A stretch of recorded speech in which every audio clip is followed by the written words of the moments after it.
এই দেখো, এই দেখ।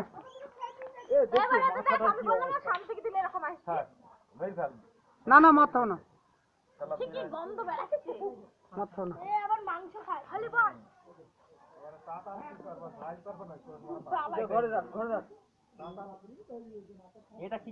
এই জিনিস কখনোই মারবো না, তার কারণ বনের জিনিস, বন আস্তে আস্তে বিলুপ্ত হয়ে যাচ্ছে সবকিছু।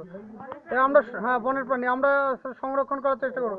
এটা একটা ভাম, এটা দেখতে পাচ্ছেন, এটা একটা ভাম, যা আমরা কোনোদিন শুনেছি, কোনোদিন চোখে দেখিনি, কিন্তু আজ প্রকৃতই চোখে দেখা মিললো। অনেক লোকে অনেক রকম কমেন্ট করছে যে একে কেটে খাওয়া, একে খাওয়া খুব ভালো, কিন্তু অবশ্যই আমরা খাবো না, ঠিক আছে? নট ইজ পুলিশ, ঠিক আছে? বনের জিনিস বনেই দেবো আমরা, আগে সুস্থ করে নেবো, কারণ এনার একটু মাথায় আঘাত হয়েছে। সুস্থ করে নেওয়ার পর অবশ্যই একে আমরা ছেড়ে দেবো। বিলুপ্ত প্রাণী আস্তে আস্তে যেন সলুপ্ত হয়।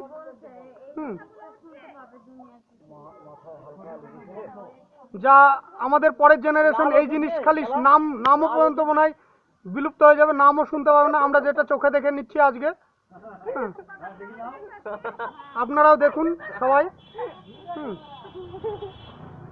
আপনারাও দেখুন ভাম কি জিনিস। পরের জেনারেশন আর জীবনে কোনোদিন কেউ চোখে দেখতে পাবে না। ওইদিকে যা, একটু মুখটা দিয়ে এদিকে আসবে তাহলে।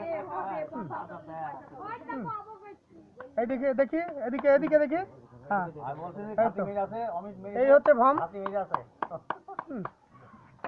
একটা শিয়ালের মতো মুখ, কিন্তু ইঁদুরের মতো অনেকটা, কিন্তু বেজির মতো লেজ। অনেক জিনিসে আমরা আমাদের জেনারেশনে, এই যে আমরা যেমন ছোটবেলায় খেলা খেলেছি, সেসব খেলা আস্তে আস্তে উঠে গেছে।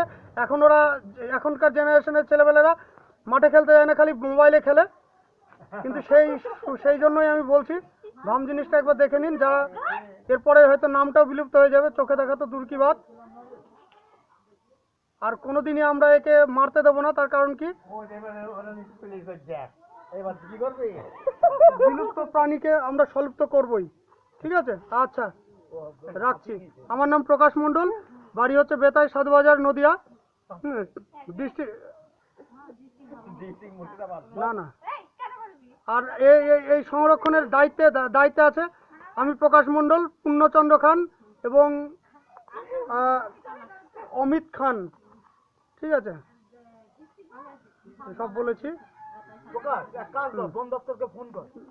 নট ইস্ট বন দপ্তর, আমরা এটাকে ছাড়ার জন্য, মানে একে সুস্থ করে বনে ছাড়ার জন্য আমরা প্রস্তুতি নেব। এই বলে আমি আমার কথা শেষ করছি। আমার নাম প্রকাশ মণ্ডল।